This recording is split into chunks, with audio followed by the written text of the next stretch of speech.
Hi, and welcome to the Caterpillar Cross Stitch YouTube channel. My name is Ford from Son of a Stitch, and this week I want to teach you a few different ways to start a thread when doing backstitch that has no regular stitches around it to anchor it to, or when doing blackwork stitching. I've got a lot to teach you, so let's just dig in.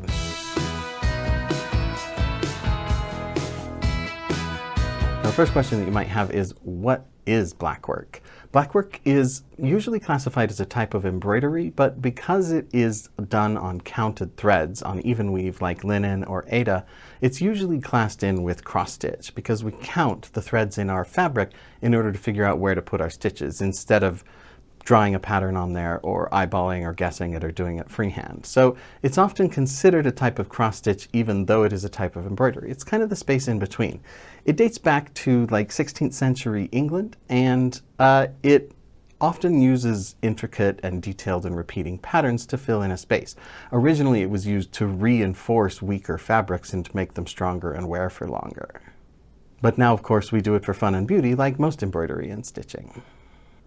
But because we're doing just backstitch or line stitching without any solid cross stitches nearby to anchor it to, it can be a little bit intimidating to get started. So I'm going to show you several different ways that I've done it, and hopefully one of them will click with you. So let's get started with the first one that I'm going to talk about, and this is called a pin stitch. It's one of the more complicated ones, so let's take a look. We're going to be getting some help from Mr. Scrappy today again, so we do appreciate his service. So what we'll do with a pin stitch is we'll just bring our thread up in the middle of the space between two stitches, like this, in the direction that we're going to be going. And then we pull our tail most of the way, but not all of the way through. You don't want to pull it all the way out, obviously. And then we take our thread back down through the bottom. And again, I'm going to turn it over and watch carefully so that I don't accidentally pull it all the way through. And then I'm going to come back up in the direction that I'm going to be traveling with my line of stitches. And then the last thing I'm going to do is I'm going to stick my needle right back down through that hole that I stabbed in the middle of the stitch. And because that thread binds up against itself, it creates a lot of friction, and that is actually a quite secure stitch there. I'm pulling on that pretty hard. It is not going anywhere. So then all I need to do is trim off that little tail. And I am ready to stitch without having to do any sort of knot or anything that's going to be unseemly on the back of my project. I'm ready to just go. And you can see how nice and tidy that looks there with no big bulky knots. So that's a more complicated way to do it, but possibly the cleanest. I'm going to take just a second here to remind you to join the Caterpillar Cross Stitch VIP Stitch Club. When you join, you'll get 10% off your first order, you'll get a digital download of our top 10 cross-stitching tips, and you'll get an ebook with 8 free PDF cross-stitch patterns in it. So it costs nothing to join up. You should go click the link in the description to get those great perks. So the next technique I'm going to show you is called a waist knot. And this is a pretty traditional way of starting stitches for cross-stitch or embroidery. Basically, all you do is you tie a knot in the end of your floss. I'm going to put one extra wrap here to make that knot just a touch bigger.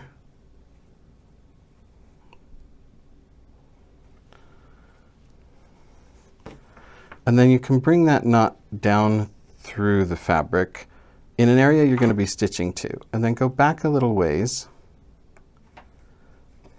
And you just do a few stitches in the normal way, making sure that those stitches go over the top of that tail that has left on the underside, because we have a strand running underneath from that knot to where I started.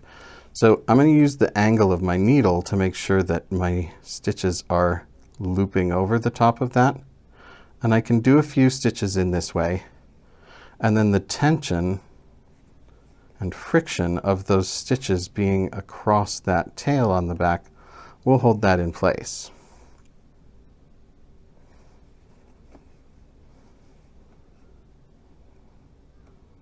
And then once I catch up to my knot, I can just pull that knot up just a tiny bit from the surface, snip it, and then when I do my next stitch through there, I will pull that tiny bit back down to the surface, and it's totally invisible and totally secure.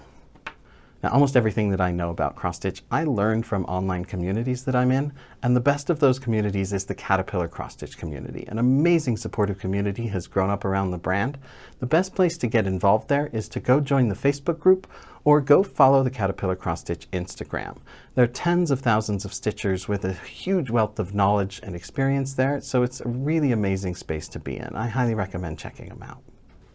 Now, if you remember during my recent episode that was all about the different types of fabric, I mentioned that Aida fabric is a little bit unusual because it has 4 strands within each little ribbon of the weave. So instead of being one strand here like linen is, Aida actually has 4 threads there. And we can take advantage of that in order to give ourselves a place to secure our stitches. So let me show you how that's done.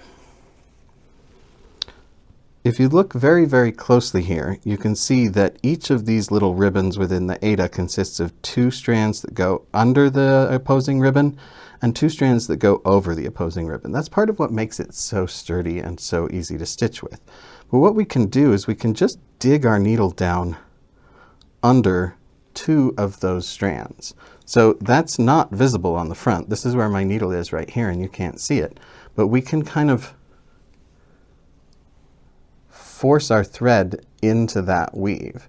Now if we kind of pull most of that through and then go back through in this same direction, we're basically kind of cinching our floss around that.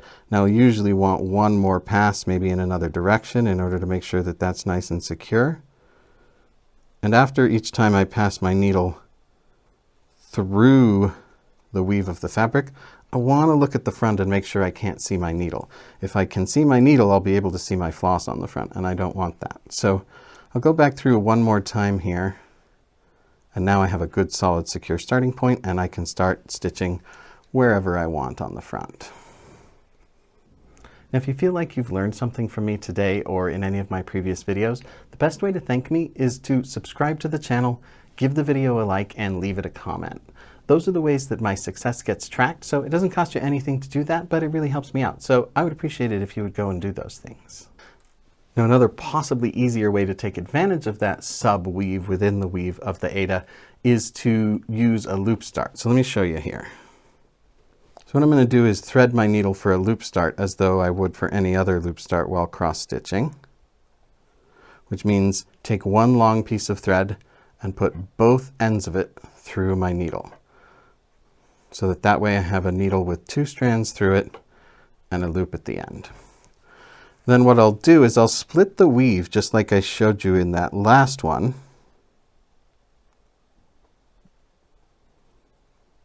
And again, double check to make sure my needle is not visible. And then I'll basically just use that piece of the fabric weave as the anchoring point for my loop start. What I'll do is I'll do this in the middle of a long line of stitches that are, or an area of stitches that I'm going to do. And then I will bring my needle up to the surface and I will separate those 2 strands.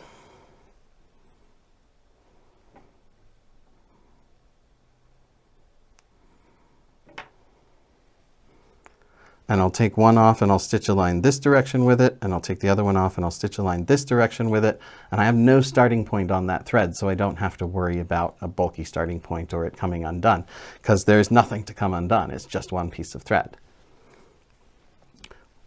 And another thing that you can do using a very similar technique is if you have some stitches that have already been completed, or especially if you have some cross stitches as part of the project, you can use that exact same technique except dipping under the back of your cross stitch or your existing stitches to use the loop and anchor start. And again, you just want to do that in the middle of an area that you're going to stitch so that you can go off in each direction. And that leads me to what is almost certainly the easiest technique that I'm going to show you, and that's kind of what I call a modified loop start for backstitch. Essentially, what I'm going to do is I'm going to start by going down from the top, and then I'll come back up at a spot nearby in a direction that I'm going to pass, and I'm going to pull about half of my thread through. I'm going to take one end of that and I'm going to wrap it around the clamp of my hoop or around a needle minder, or just something that I can pull against just a little bit, like that. And then I'm going to take one end, I'm going to go off and stitch with it. I usually do my back stitches 3 or 4 squares long just because I like the look of it better.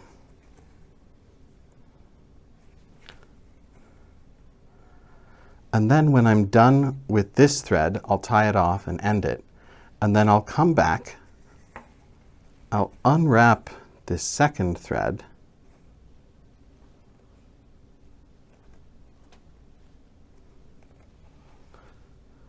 and I will just go off stitching in a different direction with that thread.